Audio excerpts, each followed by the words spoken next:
Hi, I'm Emily and I'm 26 years old. 3 years ago, my own family sat around a dinner table and laughed at me. My father called me a failure.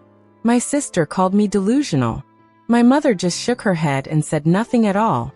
Tonight, that same family is going to sit in the audience of a company launch event, watching me walk on stage as the CEO of a business worth $42 million. And they still don't know it's me. Stay with me till the end, because what happens next is going to make your jaw drop. Let me take you back to where this all started. I grew up in a house where success only meant one thing: a law degree, a medical degree, something with a title everyone could brag about at parties. My father was an accountant. My mother stayed home and managed the household like a military operation. And my older sister, Claire, was the golden child. Straight A's, full scholarship, a job offer before she even graduated. Then there was me. I loved computers. I loved building things. It never felt like a phase to me. It felt like the only thing that made sense. Every family gathering followed the same script. My father would ask Claire about her internships, her grades, her plans for law school. Then he'd turn to me almost as an afterthought and ask if I was still doing that computer thing. Not how is it going? Not what are you working on? Just still doing that. I remember one Christmas, I was maybe 17, when I tried to show my mother a small website I'd built for a local bakery as a favor. I was proud of it. I'd spent 2 weeks getting the layout right, testing it on different phones, fixing tiny bugs late into the night. She glanced at the screen for maybe 3 seconds and said, "That's nice, sweetheart," before turning back to help Claire pick out a dress for a school event. 3 seconds.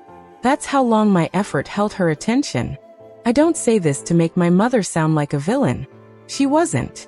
She loved us in the way she knew how, which was mostly through worry and control and a deep, anxious need for us to be safe. In her mind, safe meant predictable. A degree with a name everyone recognized. A career path with a clear ladder. My world, full of code and uncertain outcomes and businesses that could vanish overnight, terrified her. I understand that now. Back then, it just felt like rejection. When I turned 18, I told my family I wanted to study computer science and start a business on the side. My father laughed. Not a small laugh. A real one, from the chest, like I'd told a joke. "A business," he said. "Doing what?" "Selling apps to teenagers." Claire didn't even look up from her phone. "Just get a real job, Em.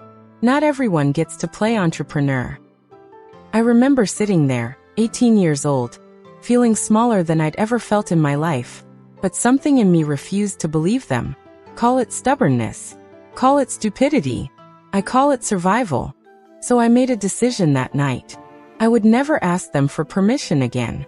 But before I tell you what I built, you need to understand what I lost to build it. Because the next part of this story is where things get personal.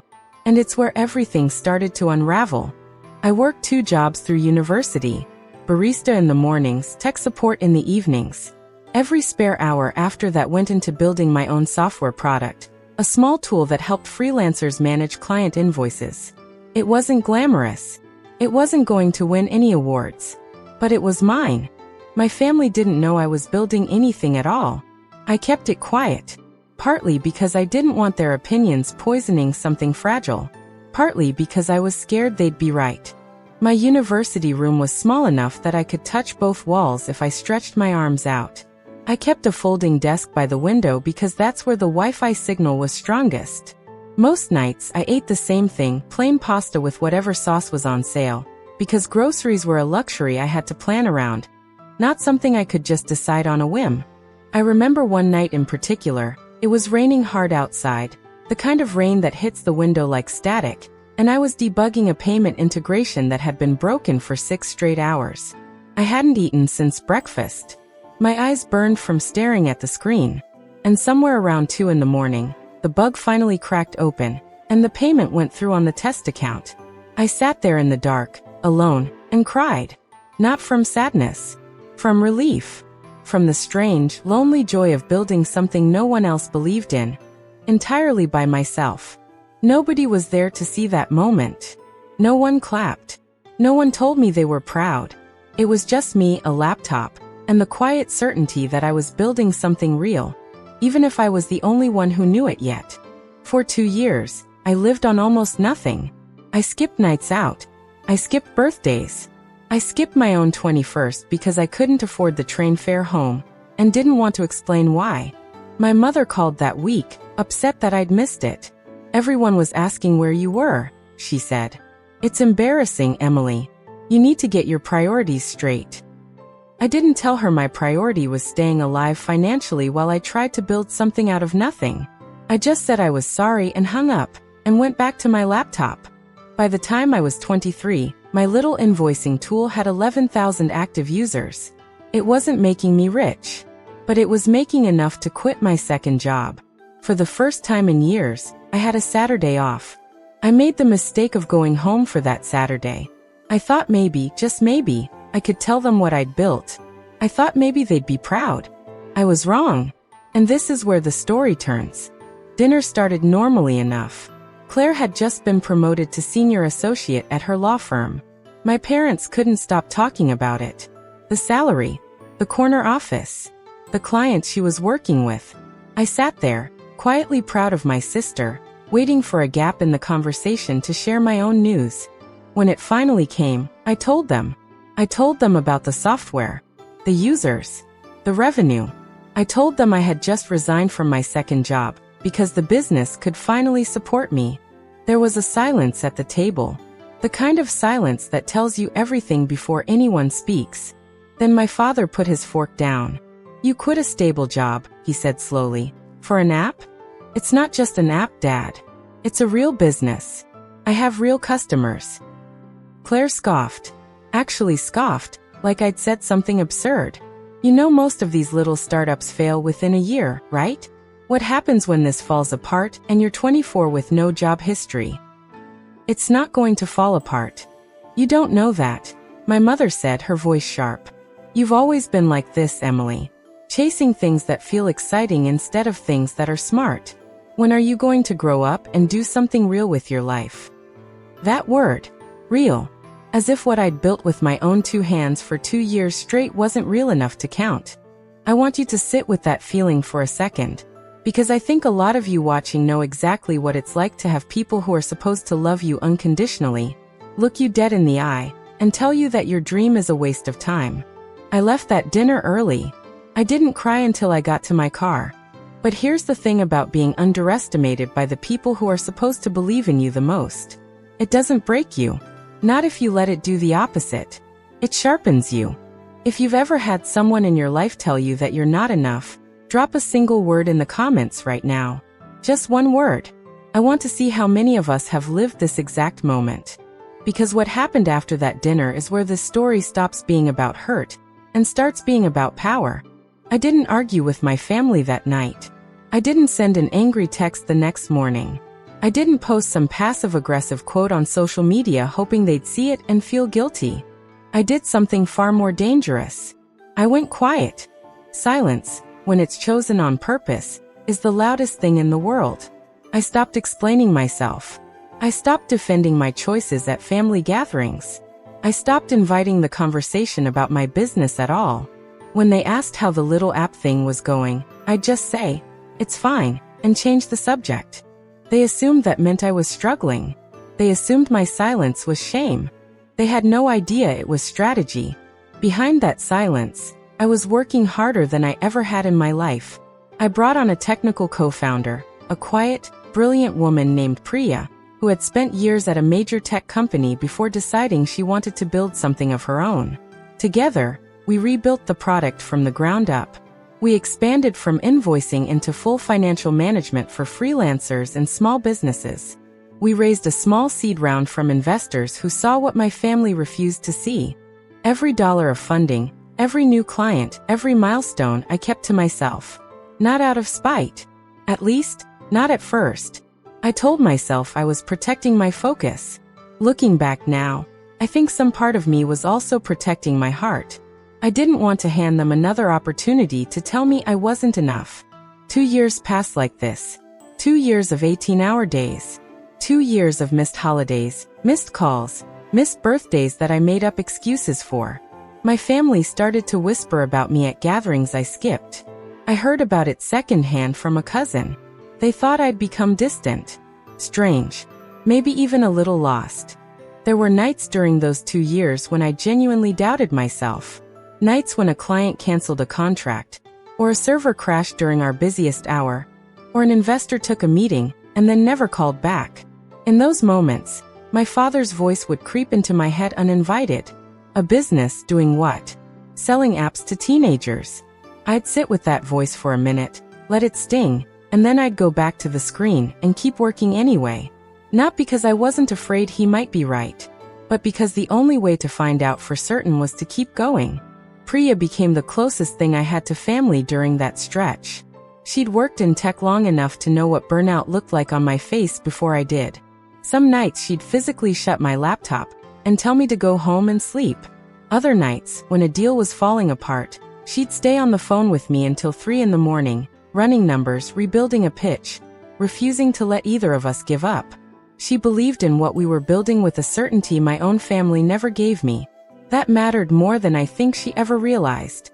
If you've ever had to build something completely alone, with no one clapping for you, no one checking in, just you and the work, comment the word alone below.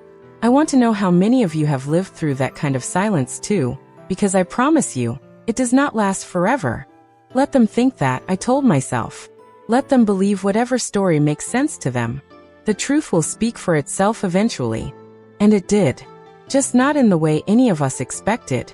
By the time I turned 25, our company had grown from 11,000 users to over 400,000. We closed a series of funding round that valued the business at $18 million.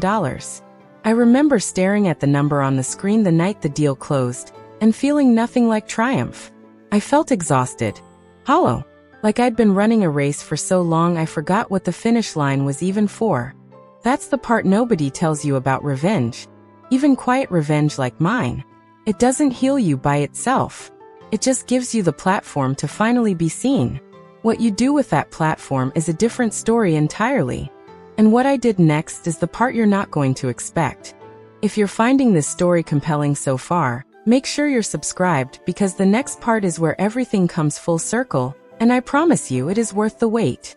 A few months after we closed our funding round, my mother called me. Not to apologize. Not to ask about the business. She called because Claire was getting engaged, and the family wanted to throw a party. She asked if I could make an effort to show up this time. Make an effort. As if I was the one who had been absent from every conversation that mattered. As if 2 years of being dismissed hadn't happened at all. I almost said no. Part of me wanted to keep hiding behind my work forever, safe from their opinions. But another part of me, a colder, calmer part that had grown inside me over those 2 years, decided it was time. Not for revenge in the way you might be imagining. Not for a dramatic scene at a party. I wanted something quieter than that. Something that would speak for itself without me having to say a single defensive word. So I made a decision. I would go to that engagement party, and I would let the truth walk in with me. The night of the party, I dressed simply. No flashy jewelry. No statement about success. Just a clean, confident outfit and a calm I hadn't felt around my family in years. When I walked in, my mother hugged me stiffly and commented on how tired I looked. My father shook my hand like I was a distant relative instead of his daughter. Claire, glowing with her engagement ring, gave me a tight smile and said, "Glad you could finally make time for us." I smiled back. Of course. Family matters. I let the evening unfold normally. I mingled. I congratulated Claire. I listened to relatives talk about their jobs, their houses, their kids, the same conversations that used to make me feel small every single year. Then, almost by accident, someone asked the question that changed everything. A cousin, one who barely knew me, turned to me mid-conversation and asked, "So, Emily, what do you do again? I heard something about an app." The table went quiet. My mother's smile tightened. My father suddenly found his drink very interesting. Claire watched me with the same expression she'd worn at that dinner 3 years earlier, waiting for me to shrink. I didn't shrink. "I'm the co-founder and CEO of a financial software company," I said simply. We help small businesses and freelancers manage their finances. We currently serve about 400,000 users, and we closed our last funding round at an $18 million valuation. Silence again. But this time, it wasn't the silence of dismissal. It was the silence of shock. My father actually put his drink down. 18 million? That was our last valuation, yes. We're actually in the middle of closing our next round now. Claire's fiancé, a genuinely kind man I'd met only twice, looked at her with wide eyes. Wait, you never mentioned your sister ran a company like that. Claire didn't answer. She just stared at me like she was trying to decide if I was lying. I wasn't lying. And the best part hadn't even happened yet. Here's a question for you.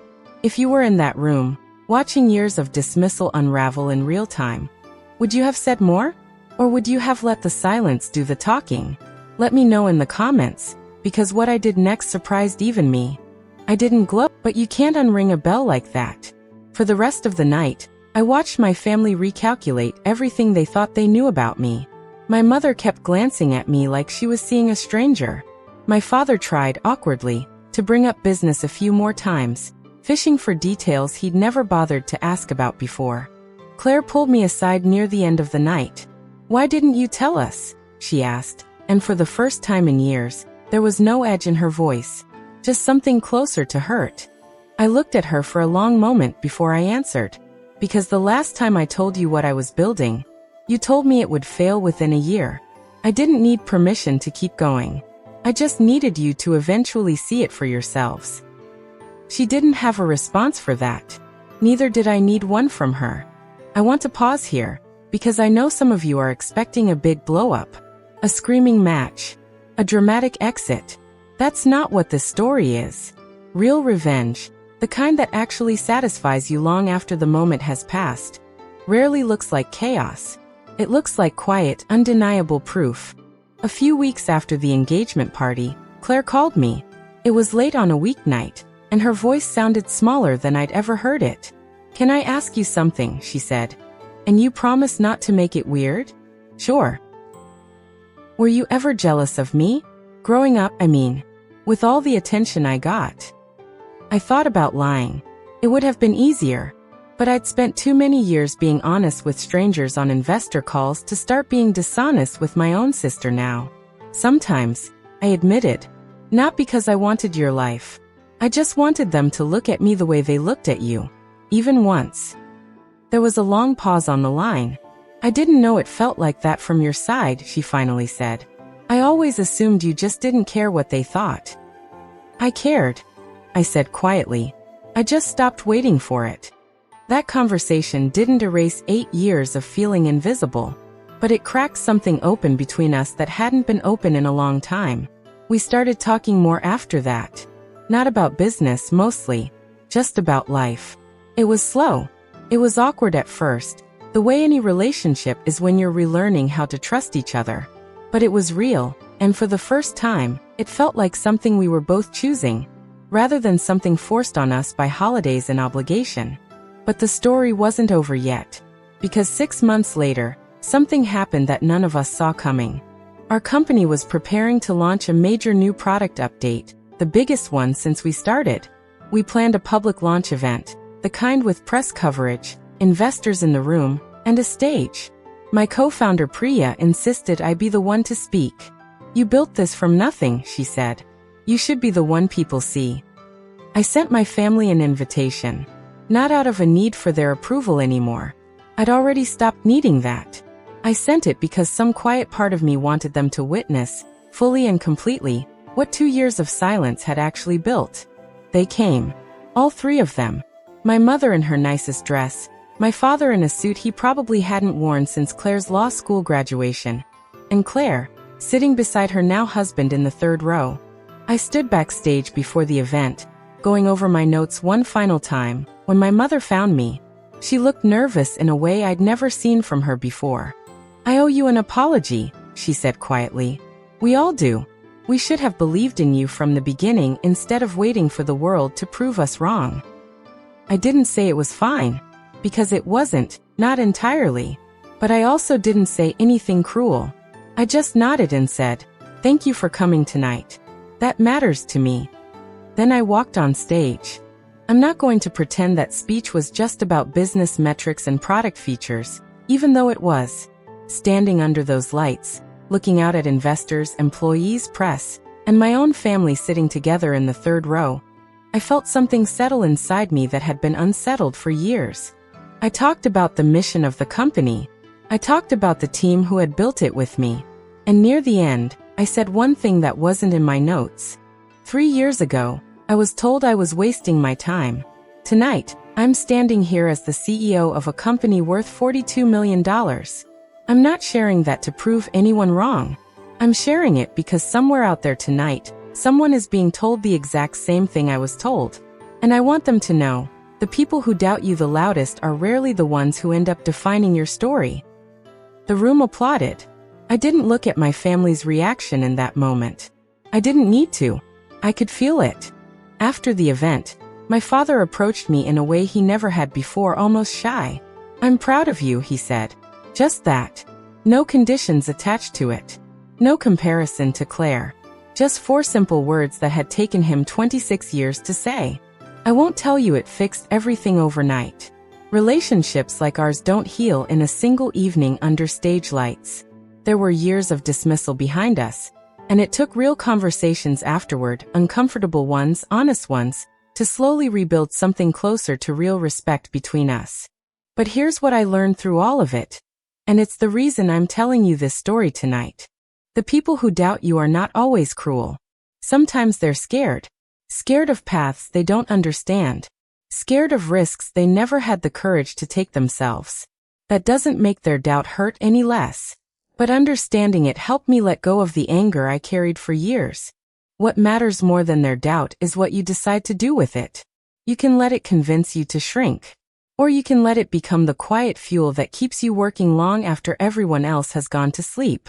I didn't build a $42 million company to prove my family wrong. I built it because I refused to let someone else's limited belief in me become my own ceiling. The moment I stopped needing their approval to keep going, that's the moment everything actually started to change. So if there's one thing I want you to take from my story tonight, it's this. You don't owe anyone a dramatic confrontation to prove your worth. You don't need to shout or fight or convince the people who doubt you. Sometimes the most powerful thing you can do is simply keep building, quietly, patiently, until the truth becomes impossible to ignore. If this story meant something to you, if any part of it reminded you of your own life, hit that like button right now and subscribe for more real stories like this one. Drop a comment and tell me, has someone ever underestimated you the way my family underestimated me? I read every single one, and I promise you, your story matters just as much as mine. Until next time, keep building quietly. Let your results speak the language your doubters never learned to understand.